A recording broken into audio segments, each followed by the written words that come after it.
ശിലാവാതി നിന്റെ ചോറും കാരികളും കുപ്പയിലാക്കുവാൻ എന്നെ തോന്നു. ആരാനും കൊണ്ടൊന്നു തന്നെങ്കിൽ ഭക്ഷിക്കാവില്ലെങ്കിൽ പട്ടിണി എന്നേ വേണ്ടു. എന്തോ മുത്തശ്ശി പേന തെളിയുന്നില്ലേ? തെളിയുന്നുണ്ട്, പക്ഷേ പിടിച്ചെഴുതാൻ ഒക്കുന്നില്ല. എന്നാ ഞാൻ എഴുതി തരാം. എന്താണ് അച്ഛമ്മ എന്താ സാക്ഷരതാ ക്ലാസ്സിന് പോകുന്നുണ്ടോ? പോടി അവിടെ നിന്ന്. ഇത് പഠിത്തമൊന്നുമില്ല, ഇത് വേറൊരു കാര്യം. കഥ എഴുതുവാണോ? കഥയാണ്, പക്ഷെ കുറച്ച് നടന്ന സംഭവം കൂടെ ഉണ്ട്. ആരുടെ കഥയാ? എൻ്റെ ആത്മകഥ. എന്റെ അമ്മ, അത് പൊളിച്ചു കേട്ടോ. ആത്മകഥ എഴുതാൻ തോന്നിയ മനസ്സിന് എന്റെ വക ഒരു കുതിരപ്പവൻ. അല്ല മുത്തശ്ശിക്ക് എന്തോ പറ്റി ഇപ്പൊ ആത്മകഥയൊക്കെ എഴുതാൻ തോന്നിയേ? ഞാന് മാധവക്കുട്ടിയുടെ എൻ്റെ കഥ എന്നുള്ള പുസ്തകം വായിച്ചു.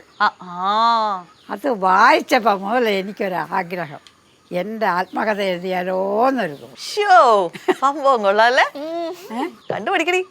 ഈ പ്രായത്തിലും എന്തൊരു ഇൻസ്പിറേഷനാന്ന് നോക്ക്. അച്ഛമ്മ എന്നിട്ട് എഴുതിയിട്ട് എവിടെ വരെ എത്തി? ഞാനിപ്പം എഴുതാൻ തുടങ്ങിയതേ ഉള്ളു, ഒന്നായി. ഞാൻ വേണേ സഹായിക്കാം, അച്ഛമ്മ പറഞ്ഞു തന്നാ മതി, ഞാൻ എഴുതി തരാം. നിന്നെ വിശ്വസിക്കാമോ? അതെന്താ ഇതിപ്പോ 100 പവൻ ഏൽപ്പിക്കുന്ന കാര്യമൊന്നുമല്ലോ. കഥ എഴുതാനല്ലേ, ഞാൻ എഴുതാം. എൻ്റെ ജീവിതത്തിലെ പല രഹസ്യങ്ങളും ഇതിൽ വരുന്നുണ്ട്. ഓ, രണ്ടും കൽപ്പിച്ചാ. അമ്മ, മുത്തശ്ശി എന്തോ ബോംബും കൊണ്ടാ വന്നിരിക്കുന്നത്. കേറി ഏറ്റ അമ്മയുടെ തലയിലാവും എല്ലാം. അച്ഛമ്മ ഇത്രയ്ക്കൊക്കെ വേണം? നമുക്കൊരു മയത്തിലുള്ള കഥയൊക്കെ എഴുതിയാ പോരെ? ഫ്ലവറോട്ടിലെ പല രഹസ്യങ്ങളും ഞാൻ എഴുതാൻ പോവുക. അടിപൊളി അടിപൊളി. നീ എവിടെ പോന്നു? നീ അല്ലേ എനിക്ക് എന്നെ സഹായിക്കാന്ന് പറഞ്ഞത്? ഞാൻ അങ്ങനെ പറഞ്ഞായിരുന്നല്ലേ? നീ എവിടെ പോന്നു? നീ അല്ലേ എന്നെ സഹായിക്കാന്ന് പറഞ്ഞു? ചൂലെന്ന് പിടിച്ചേടി. ബാ, നമുക്ക് പോയി എഴുതാം. ബാ, കഥയോ കവിതയോ. നമുക്കൊരു വിവാദം ഉണ്ടാക്കാം. വന്നോ, നടക്ക് നടക്ക്. ചെരുപ്പിട്ട് ചെരുപ്പിട്ട് ചെരുപ്പിട്ട്. पहले आप बताइए कि आप कौन बोल रहे हैं? कौन? सुखविंदर सिंह? मेरा ऐसा कोई दोस्त नहीं है. तेरे पाड़ा देव में इधर ഏത് ഹിന്ദിക്കാരനാക്കറി എന്നെ പറഞ്ഞു പറ്റിക്കുന്നത്? അച്ഛമ്മ, ഞാൻ അവിടെ ഗ്യാസ് കത്തിക്കൊണ്ടിരിക്കുക. ഗ്യാസ് കത്തുവാണെങ്കിൽ അങ്ങ് ഓഫ് ചെയ്യണം. അച്ഛമ്മ എന്താ പകൽ സ്വപ്നം കണ്ടോണ്ടിരിക്കുവാണോ?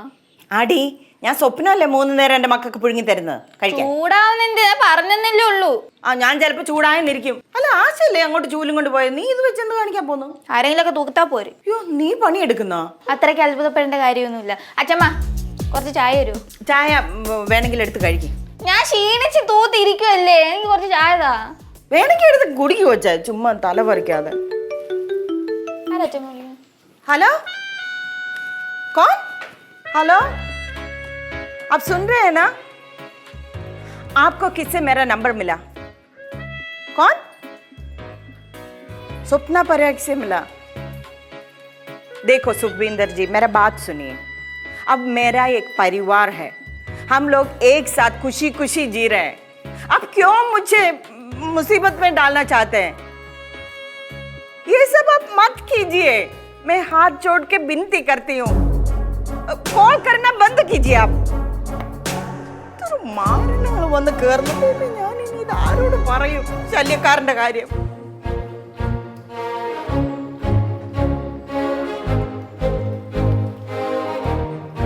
അയ്യോ,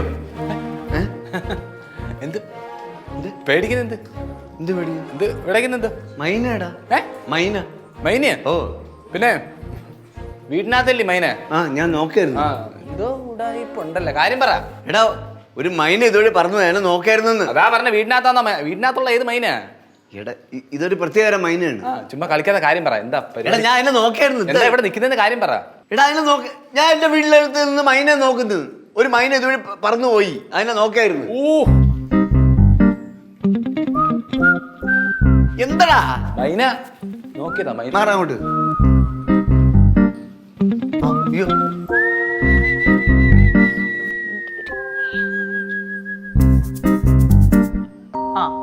അന്നൊക്കെ പാവാടയും ബ്ലൗസുമാണ് എൻ്റെ വേഷം. മുടിയൊക്കെ 2 വശത്തേക്കും പിന്നിയിട്ട് നെറ്റിയിലൊരു വലിയ പൊട്ടും ചന്ദനക്കുറിയും ഒക്കെ തൊട്ട് വലിയ സുന്ദരിയായിരുന്നു ഞാൻ. അല്ല, അച്ഛമ്മയെ കുറിച്ച് തന്നെ പറഞ്ഞുകൊണ്ടിരിക്കാതെ കാര്യത്തിലേക്ക് വാ. എന്നിട്ട് അത് ഞാൻ എന്നെ കുറിച്ച് പറയണ്ടേ? ലളിതയല്ല, ആശ. ദൈവമേ, അതുപോലും അറിയാത്ത ആളാ ഇവിടെ ആത്മകഥ എഴുതാൻ പോകുന്നത്. പറ. അതെ, ഞാനൊന്ന് ആലോചിക്കാം. അച്ഛമ്മ, നമ്മൾ ഈ 2 വരെ എഴുതിയത് 15 മിനിറ്റ് ആലോചിച്ചിട്ടാണ്. നമുക്ക് 86 കൊല്ലം ഇല്ല ഇനി ആത്മകഥ എഴുതാൻ. പെട്ടെന്ന് പറ. സമയം തരാതെ പിന്നെ ഞാൻ എങ്ങനെ പറയാനാ?